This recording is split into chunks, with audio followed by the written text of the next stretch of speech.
दर्शक बंधु जदि आपंकर खाताटी एसबीआई बैंक अच्छी स्टेट बैंक ऑफ इंडिया रे आपंकर बैंक अकाउंट खाता अच्छी ताल आपण आसीगला गोटे बहुत बड़ खबर।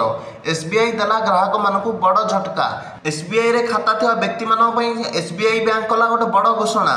तेज एसबीआई रे जो मानकर खाता अच्छी तुरंत भिडियोटी शेष पर्यंत देखूँ कारण यहाँ आपण बहुत गुरुत्वपूर्ण भिडियो अटे।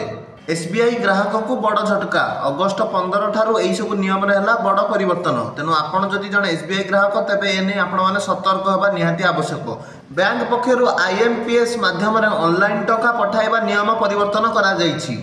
साधारणतः आईएमपीएस व्यवहार करी ऑनलाइन शीघ्र टंका पठा जाए किंतु एबे एही नूतन परिवर्तन सहित आपन किछि बड़ कारोबार पई एक छोट मूल्य देबाकू पड़ी पारे। तथापि एसबीआई छोट कारोबार करथुवा ग्राहक मानकू ए नियम परिसर बाहर रखिछि। 25,000 टंका पर्यंत कारोबार पई कोनोसी शुल्क लागिब नाही। इंटरनेट बैंकिंग किंबा योनो आप माध्यम 25,000 टंका पर्यंत कारोबार पर कौन शुल्क देवाक पड़ो ना।